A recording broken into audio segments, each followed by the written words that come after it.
What do you remember about life before integration? Oh, life was that before integration was kind of hard. We all was separate. We was, segregated. Black on one side, white on the other. You couldn't live but in certain spaces, places, and you had to walk to the store to get your groceries and whatever. And we had taxes back in that day, but that's when you go shop big. You go got a taxi, drove. We drove. Mama drove back home with us. With shops. When we was picking up little stuff from the grocery store, we walked there and walked back. Remember when you first became conscious of your color and what that meant living where you lived at the time? Can you describe that moment? Uh, all my life. We was all black, so we all stayed together. We had little white friends, they lived a little further up. Yeah. But back in the day, we like the kids today. That had to be something taught to you to hate black people, but you wasn't taught it. You played with black and white. How did segregation impact you personally? Well, it was like you had got used to being black, so you didn't worry about it too much. But when it came to the point where we was integrated, I think I was like 12th grade, and we had a choice to go to our school. We was going to Jackson County Training School or the Bay Runner High School. And at that time, I was comfortable where I was at, so I stayed. I didn't transfer over to Mariana High School at that time. How did it affect your education? Oh, it did not. They were giving us the hand-me-down books, but if we got the hand-me-down books, got our lessons, we did as well as the white kids because they were always getting new books when something new came out. They got it first, then it was sent it down to the black kids. But we did really well, and going to college wasn't, that hard a deal on you back then because you just had to study. What were some local incidences of conflict or cooperation between the races that you can recall as things started to integrate? It was a lot of fighting, and we had trouble, sometimes with the white kids wanting to attack us as we walked to the store. We had those that was throw rocks or different things like that toward the black kids, but it wasn't that far out of hand, or they will sick the dog on you, or stuff like that. But we learned to, take us a stick or something, whatever. We was ready. National events during the civil rights era that stick out in your mind? If so, what were they? And did these events have any impact on where you were locally at the time? Not really, cause we was always, you didn't have that many TVs back in that day, so whenever house you could go to that had a good TV, we would go and watch it on the TV. All the fights and struggles that Dr. King and all them was going through, we watched it on TV. But that was up in Georgia or either Memphis or somewhere far away from us. Yeah. We didn't never have the impact right here in Jackson County. But it was a very bad struggle because, they was all in Alabama and Georgia and everywhere like that. But it was really a struggling time for the black people. But I enjoyed their struggle, and I was, 100% for what they were doing. 2015, we will mark the 50th anniversary of Malcolm X's assassination. It's been 46 years since the assassination of Dr. Martin Luther King.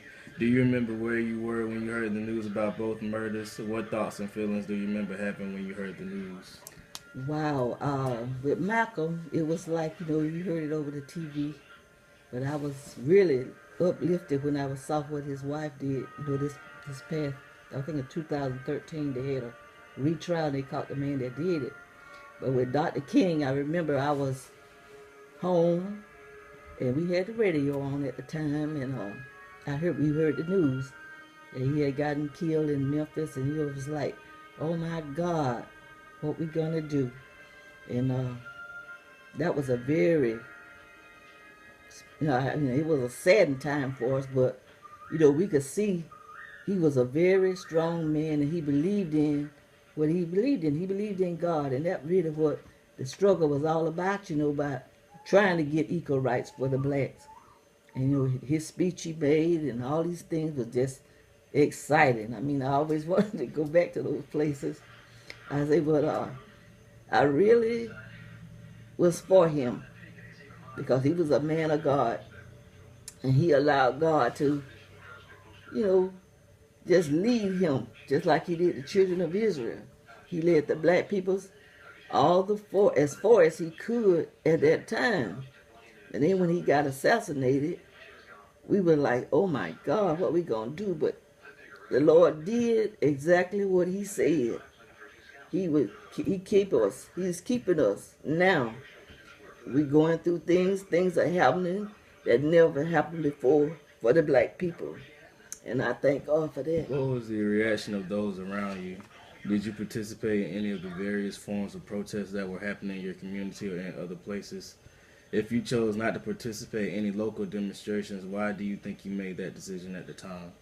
Well, at the time, we wasn't allowed really to go to big cities, like they do now, because we was from a small town, so we just stayed. Now we did a lot of praying and trying to help the ones that was able to go. Everybody wasn't financially able to go to these places, so then we just stayed home, prayed, and was behind the movement 100%, because I knew it was gonna be a good end. And I thank God for just bringing us to a good end, just like he had dreamed it. Were you ever the target of personal acts of racism, or was there ever a time that you felt as if you were a target for discrimination because of your race? Oh, yes. And I experienced that when we first went to college, because that was newly integrated everything. Yeah. And we would all be in class with our books, blacks and then whites. The teacher would give the white children the answers, the tests, and the answers to the test, but they were so busy, bawling and doing things like that, they didn't have time to study it. So therefore, had to study, but we still made the A's and B's that we should have because we studied. They didn't study, so that means they was making lower grades than we were. And I liked that part. I said, even though they was discriminating against us, we still was overcomers. In what ways have race relations improved, gotten worse, or stayed the same over the last 50 years? Well, in the last 50 years, they've come up, but then they still are doing a lot of things that is not legal.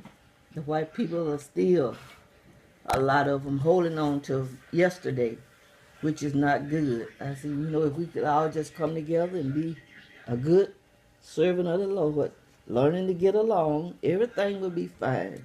But they still want to have the upper hand, which don't make no sense. The things you've lived through, which do you think are the most important? I think, a good, close relationship with the Lord will help you go through anything and everything.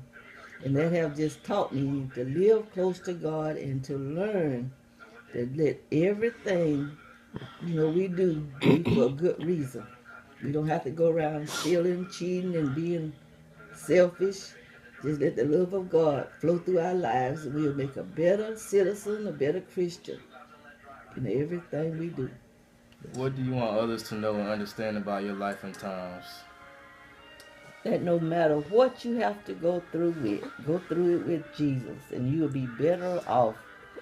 Hard times gonna come to everybody in every situation, but if you stay close to God, you'll make it, and you'll be proud. Where do you think society and your community is headed?